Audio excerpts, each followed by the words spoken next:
In the summer of 2019, 5 close college friends from Seattle, Ethan, Marcus, Lily, Jenna, and Carlos, decided to go on a camping trip deep into the heart of Oregon, a place Ethan had handpicked for its isolation and eerie beauty, hoping to film a documentary about untouched wilderness. Their destination was Black Hollow Forest, a remote, densely wooded area that had a reputation in scattered internet forums and local lore for being unnaturally silent and home to strange disappearances. But none of them took those rumors seriously. Before reaching the forest, they stopped at a nearly empty diner in the small town of Dagger Creek. The locals barely spoke, but their eyes said enough. Nervous glances, whispered comments, and one old man who approached the group as they paid the bill. With a hollow, warning tone, he muttered, "Stay away from Black Hollow. That forest doesn't want you there." The group laughed him off, assuming it was one of those town-to-tourist scare tactics. But the old man didn't smile. He just looked at them like he was already mourning.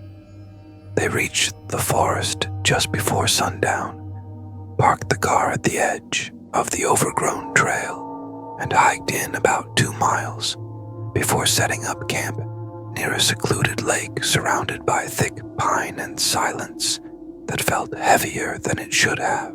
That night, around the fire, they joked, filmed, drank, and shared ghost stories while the sun vanished behind the trees.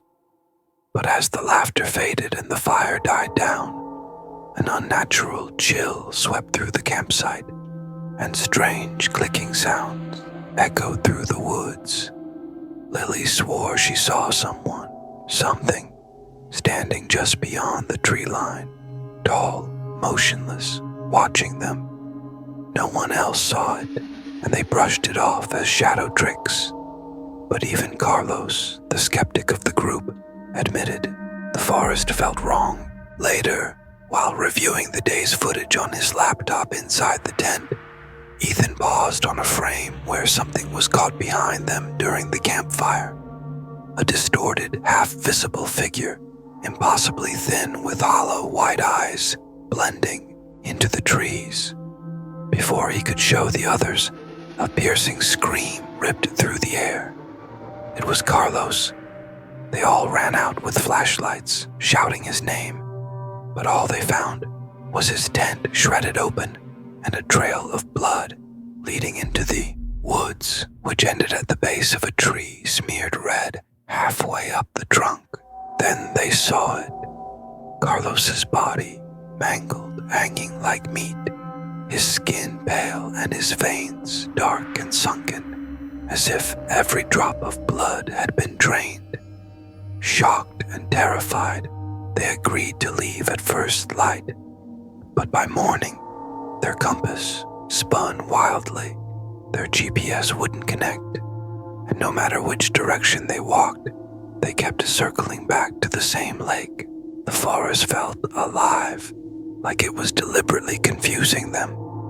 Hours later, they stumbled across an old wooden cabin hidden in a ravine, half collapsed and overgrown. Inside, they found rotting furniture, a torn mattress, and a small journal wrapped in plastic beneath the floorboards. The entries, written decades ago, spoke of something called the Blood Phantom, a creature that haunted the forest, feeding on those who entered its territory. It didn't kill immediately. It stalked first, marked its prey, broke them down, and then drained them dry. One entry ended with, "Once it chooses you, there is no leaving." That night, Marcus vanished without a sound. No scream, no struggle. One moment he was in the cabin corner filming the broken window, and the next he was gone, his flashlight found spinning slowly outside. Jenna, already fragile, began whispering to herself, claiming the trees were watching and that she could see eyes in the reflections of her friends. She refused to sleep, clawed at her own arms, and eventually went silent altogether, staring blankly into space. At dawn, Lily tried to leave on her own, while Ethan cared for Jenna, but she never made it far. Ethan found her body near the lake, face down, with blood pooling out from every pore, her eyes wide open and lips curled in horror. Her veins blackened. Alone and losing his grip, Ethan dragged Jenna back to the cabin, where she died in the middle of the night. No wounds, no screams, just her body suddenly cold, limp, and utterly dry.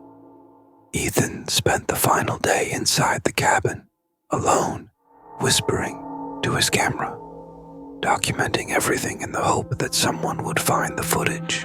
That night, it came. The blood phantom didn't run, didn't leap, didn't crawl.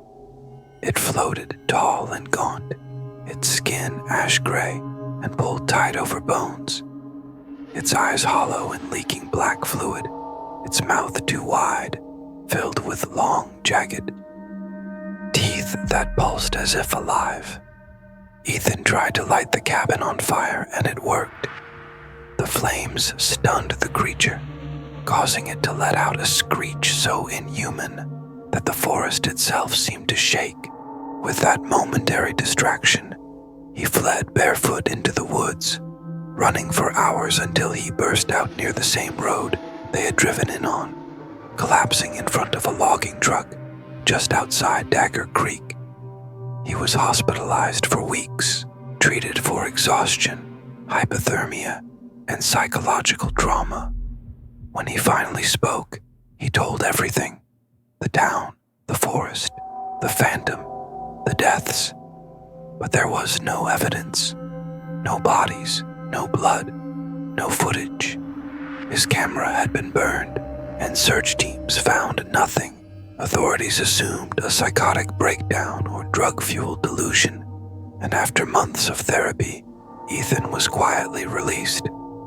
But he never returned to normal. His nights were plagued by dreams of the blood phantom, standing at the foot of his bed, whispering without moving its mouth, promising it wasn't done with him. Ethan disappeared 6 months later.